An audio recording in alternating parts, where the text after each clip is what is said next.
I have to be clear. I don't have proof. I'm just putting 2 plus 2. I might be wrong.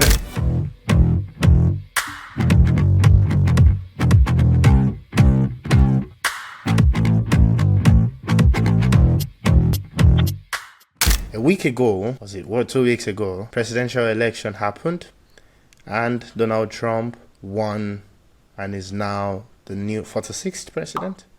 He's going to be the 46th president of the United States of America. He won against the Democratic candidate who is the current Vice President Kamala Harris. He won both popular vote and electoral colleges. So in my own book, that is an absolute smashing. Yeah, it is. It's a landslide win, man. It is, yeah. There were a lot of people that supported Kamala, came out crying. A lot of people that were for Trump, being what they are, super, super happy about their candidate winning. What are your thoughts? One thing that I would firstly like to say is that I believe strongly that it wasn't rigged, because I still go online and I feel like a lot of people, Democrats, like people actually who voted like Kamala, felt like it was rigged. And I don't think that is true at all. And two, I would say that for the American people, seems to me that Trump might be the guy for them. It's a very peculiar situation for me because I'm an immigrant in the US, right? So yeah, it is sort of, there's this uncertainty that comes with Trump, and everyone knows that. But I would be lying to say that if I was an American, that I wouldn't think Trump is the guy for the job. I think he absolutely is, right? With the state of things in the US. That's an interesting take. I also saw on LinkedIn statistics that everyone that considered the economy as an important factor in who they chose for who they voted for. Yeah. And so 2 factors. Generally, for everyone that considered the economy as an important factor, voted Donald Trump. For most people that thought that the economy today is worse than what it should be, went Donald. Yeah. And then the other side went Kamala. So if you think the economy is okay, it's not a big factor, they went Kamala. So it seems like it's a different perspective as to why they voted for one candidate or the other. Some people have heard, for example, voted for Kamala simply because they think Donald is racist, or simply because they believe Donald is racist. Some people voted Kamala simply because they would like a woman to be president. Some people voted Kamala simply because they think Donald is just crazy erratic. People around Donald is crazy erratic. But the other side voted Donald as well because, they think the economy is super important. Or some people voted because they thought Donald will put America first. I don't live in the US. I had an opinion about the election. And if I would live in the US, if I would be American, I would probably have voted Donald Trump. The one reason that I would have voted Donald is simply because of the state of the world with Donald. The state of the world with Donald is extremely unpredictable. It's erratic and all that stuff. That's how I felt 4 years ago, like in his first term. I was like, oh my goodness, this madman.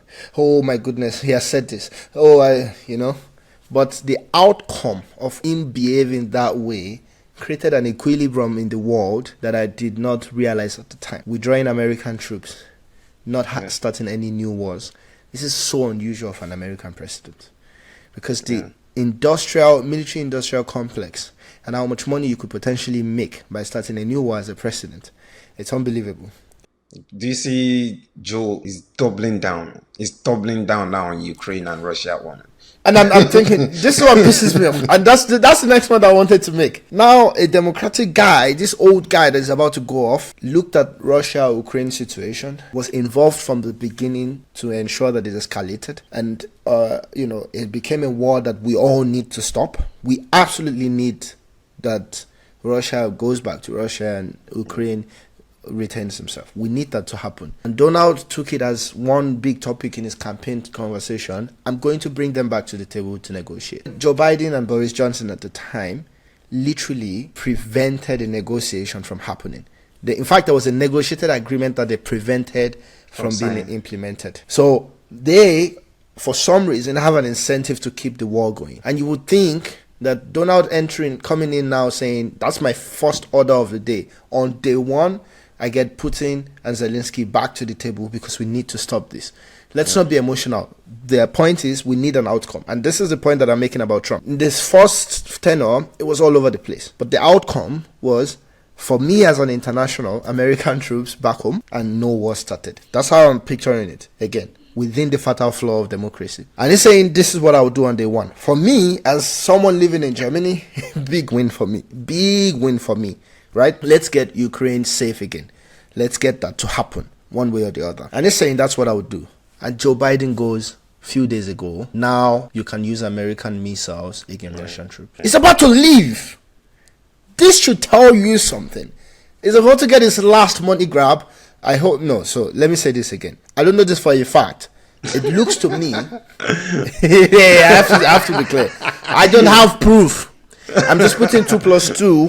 I might be wrong. What is the incentive for Joe to escalate it right now? To continue to further escalate the war. What is his incentive? He has lost the election. His party has lost the election. They are leaving. And it's at that point, the last few years, he did not allow the missiles to be used. Now he's about to leave and he goes, let's use it. Now, why he might say that, or he might be thinking in this direction, is to make life a little bit difficult for Trump. I agree with you. It could be that he wants it to be difficult for Trump to fix, so that it's not an easy win for Trump.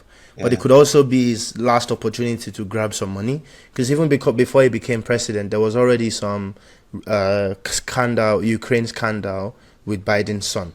So it seems like there's a solid route for them to make money there. Is it like that? Or two, it just has a strong incentive for this war to continue. So if he escalates it now, if Trump is unable to fix it, there's still room for him to continue to make money. I might be wrong. I'm just saying.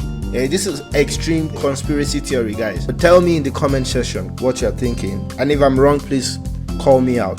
Call me out, please.